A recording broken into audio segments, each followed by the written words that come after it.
Olá, queridos alunos! Nesse período de pandemia, precisamos ficar em casa. Mas não podemos deixar os estudos de lado. Nós do ETM sentimos muito a sua falta. Então, aperte o play, que a sua aula já vai começar. Pegue todo o seu material de estudos. Concentre-se e tenha uma boa aula.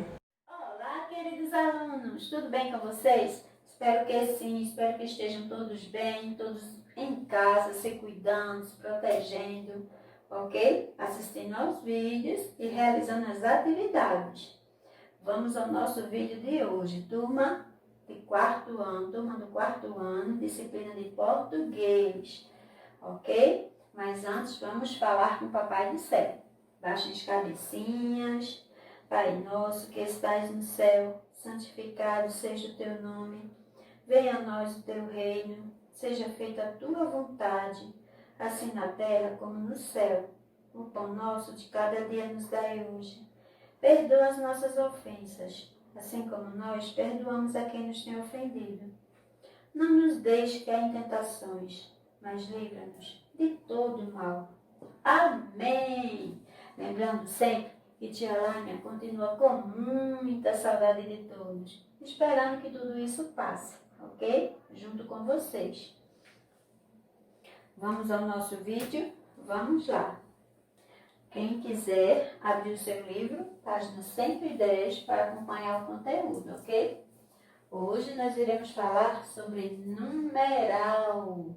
O numeral é a palavra que indica os seres em termos numéricos, isto é, atribui quantidade aos seres ou os situa em determinada sequência. Por exemplo, os 4 últimos ingressos foram vendidos há pouco. Então, 4 indica que é um numeral, certo? Que está sendo atribuído ao ingresso. Na outra frase, eu quero café duplo. E você? Então, a palavra duplo, ela se refere a um numeral atribuído ao café. Na outra frase, a primeira pessoa da fila pode entrar, por favor. Então, primeira, numeral, que foi atribuído à pessoa, certo? O ser, né? A pessoa. Os numerais, eles podem ser cardinal, ordinal, multiplicativo e fracionário. Os cardinais são esses que a gente usa mais, né? Que são os numerais 0, 1, 2, 3, 4, 5, 6, 7, 8, 9, 10, 11, 12, 13, 14, 15, 16, 17, 18, 19, 20, 21, 22, 23, 24, 25, 26, 27, 28, 29, 30. 30, 40, 50, 60, 70, 80, 90, 100, 200, 300, 400, 500, 600, 700, 800, 900, 1000, 2000, 3000 e assim por diante, porque os números são infinitos, não é isso? Vamos aos números ordinais. Primeiro, segundo, terceiro, quarto, quinto, sexto, sétimo, oitavo, nono e décimo. 11º, 12º, 13º, 14º, 15º, 16º, 17º, 18º, 19º, 20º, 30º, 40º, 50º, 60º, 70º, 80º, 90º, 100º, 200º, 300º, 400º, 500º, 600º, 700º, 800º, e 900º e milésimo, e assim por diante. E os multiplicativos, o 2 representa duplo ou dobro, o 3, triplo e tríplice, 4, quádruplo, 5, quíntuplo, 6, sextuplo, e o 7, séptuplo, e o 8, octuplo, 9, nônuplo, 10, décuplo, e 11, undécuplo, e 12, duodécuplo, e 100, cêntuplo. E os fracionários, meio, metade, que é representado pelo número 2. E o 3, terço. E o 4, quarto. 5, quinto. 6, sexto. 7, sétimo. 8, oitavo. 9, nono. 10, décimo. 11, onzeavos ou um décimo. E 12, dozeavos, duodécimo. E 100, centésimo. Esses são os fracionários. Aqui tem algumas frases para a gente observar. Vamos ver. Aqui tem uma indicação, né? O numeral é a palavra que indica a quantidade, ordem, né? Multiplicação ou fração. Cardinais indicam quantidade 1, 2, 3, como a tia Elane explicou aqui. Os ordinais indicam a ordem. Os multiplicativos indicam a multiplicação. Os fracionários indicam a divisão, fração, metade, né? Terço. Nessas frases aqui, nós vamos observar qual é o número na frase, qual é o numeral e como ele se classifica, ok? Vamos ver. Na letra A, temos aqui: o primeiro amigo que apareceu foi o Tuta. Primeiro é o numeral e ele é ordinal, certo? Indica uma ordem, primeiro. Na outra frase: o menino passou metade do dia com dor. Então, o numeral aqui na frase é a palavra metade. E ele é fracionário.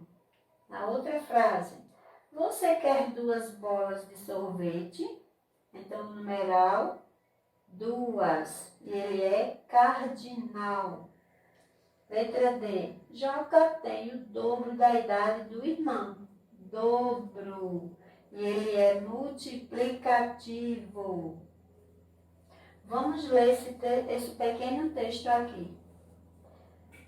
Mamãe preparou 150 docinhos e 220 salgadinhos para a festa de aniversário de Mariana. O primeiro convidado a chegar foi Davi. Ele fez o dobro das travessuras que costuma fazer e sozinho comeu 1/4 do bolo. Vamos ver. Aqui está dividido, né, cada numeral no seu lugar que foi retirado do texto. Vamos ver aqui. 150. 150, ele é um número cardinal. 220, ele é cardinal. Primeiro, ele é o quê? Ordinal. E dobro, multiplicativo. E 1/4, fracionário. Certo, minha gente? Ok? Respondam as atividades, certo? Qualquer dúvida, vai para o vídeo, vê o vídeo novamente, certo? Tira a dúvida, vai, chama a tia Elane no zap, ok? Um cheiro para todo mundo. Continua em casa, se higienizando, certo? Com frequência, né? As mãos com água e sabão. E ao sair, utilizar álcool em gel. Não esquece de utilizar as máscaras, ok? Se protejam, ok? Tchau. Aí, infelizmente, ainda não acabou, certo, minha gente? Então, temos que nos proteger. Tchau. Até o próximo vídeo. Beijão pra vocês. Amores, tudo bem com vocês? 4º ano. Hoje a nossa aulinha é de história, né? Mais uma semana de aula, já passou o feriado, já curtiram bastante. A nossa aulinha de hoje é sobre os governos gerais. O que é isso, tia Andressa? Após a tentativa fracassada de estabelecer as capitanias hereditárias, a coroa portuguesa estabeleceu no Brasil governo geral. Lembram que eu falei das capitanias hereditárias? Que o Brasil foi dividido em lotes e que cada donatário era o dono do lote, ao qual ele tinha que organizar, prosperar, financiar, certo? Esse negócio das capitanias deu certo? Não. Lembra que eu disse nem todas prosperaram, somente Pernambuco e São Vicente. Então, como isso não deu certo, foi criado agora o governo geral, certo? Substituindo as capitanias hereditárias. Era uma forma de centralizar e ter mais controle da colônia. Então, eles queriam ter algo centralizado, organizado em um só lugar e ter o controle de todo o Brasil, que era uma colônia, tá? Também existiam as câmaras municipais, que eram órgãos políticos compostos pelos homens bons. Estes eram os ricos proprietários que defendiam os rumos políticos das vilas e das cidades. Então, para você ver, antigamente, quem tinha muita força na organização política eram as pessoas de posse. Ainda hoje, infelizmente, existe isso, né? Pessoas de poder aquisitivo, pessoas de dinheiro.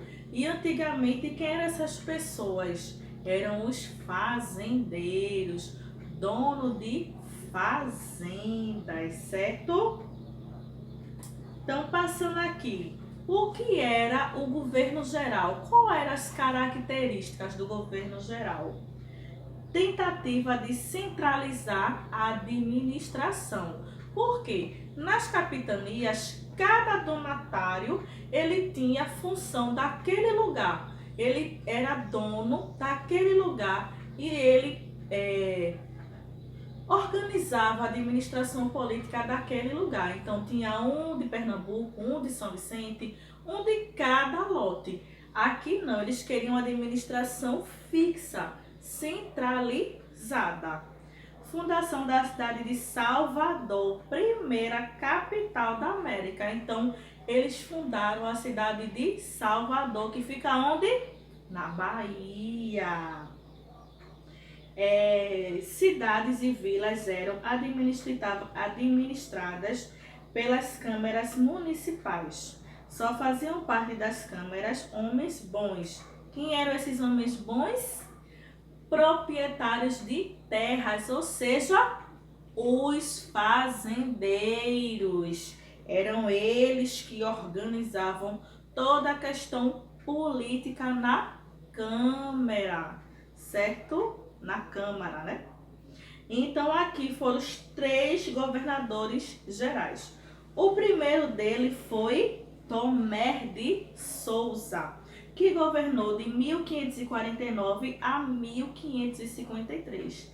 Depois dele, teve outro, Duarte da Costa, foi o segundo, que foi de 1553 até 1558. E depois dele, o terceiro governador-geral foi Mendes Sá, que foi de 1558 até 1572. Esse aí demorou muito mais tempo. Então, o primeiro foi Tomé de Souza, o segundo foi Duarte da Costa e o terceiro foi Mendes Sá. Então, vamos ver Tomé de Souza. Ele foi o primeiro governador geral, foi a primeira pessoa que governou no governo geral. Trouxe centenas de colonos, padres jesuítas, chefiados por Manuel da Nóbrega e Gados. Então, ele foi o primeiro administrador e ele trouxe para aqui no Brasil, que aqui no Brasil não tinha a religião católica, nem a religião evangélica. Não, os índios não tinham religião, eles tinham suas crenças. Então, foi esse homem aqui, Tomé de Souza, que trouxe muitos, centenas de padres jesuítas. Entre eles, tinha Manuel da Nóbrega, que era quem chefiava todos esses padres, certo? Fundou a cidade de Salvador, que foi a primeira capital do Brasil. Então, a primeira capital do Brasil foi Salvador. Quem sabe hoje qual é a capital do Brasil? vou deixar aí para vocês pesquisarem e dizerem na próxima aula, tá? Manda lá na tarefinha ou manda lá pelo zap para a Andresa ver quem pesquisou, tá? O segundo governador foi Duarte da Costa. Ele trouxe mais jesuítas. Além de Manuel, que tem havido na primeira, agora veio José de Anchieta, super destaque na história do nosso Brasil. José de Anchieta veio com Duarte da Costa. Eles fundaram o Colégio de São Paulo em 1554 e no ano seguinte a invasão francesa na Baía da Guanabara, que foi a França Antártica. A gente já viu isso nas aulas passadas, certo? E o terceiro e último foi Mendes Sá. Esse governou durante mais tempo, certo? Ele expulsou os franceses da Baía da Guanabara, certo? Com a ajuda da sua esquadra vinda de Portugal. Ele fundou a vila de São Sebastião, no Rio de Janeiro, e exterminou tribos indígenas. Vejam aí, ó, já nas capitanias hereditárias, muitos índios foram mortos, muito mesmo, que não queriam ser escravos, não queriam continuar dando toda a sua riqueza para os portugueses em troca de mesquinharias, que eram os escambos, e muitas vezes só eram escravos mesmo. Antes dos negros escravos, eram os índios os escravos dos portugueses. Então também nessa época houve um extermínio muito grande dos índios. Vejam como foi se tornando a diminuição dos índios na nossa história brasileira. Porque que hoje em dia a gente vê poucos índios no nosso Brasil, tá? E o incentivo à importação de escravos negros da África. Então, os índios já não serviam como escravos. Eles estavam se rebelando. O que acontece? Bora trazer os negros da África para substituir a mão de obra indígena. Não vou nem falar muito, senão vou me empolgar e vou continuar falando, porque eu adoro dar aula de história do Brasil. Porque é a nossa história, é a nossa cultura que pouca gente sabe, tá bom? Um cheiro no coração de vocês. Façam as tarefinhas. Qualquer dúvida pode perguntar a tia Andressa, tá? Tchau, tchau!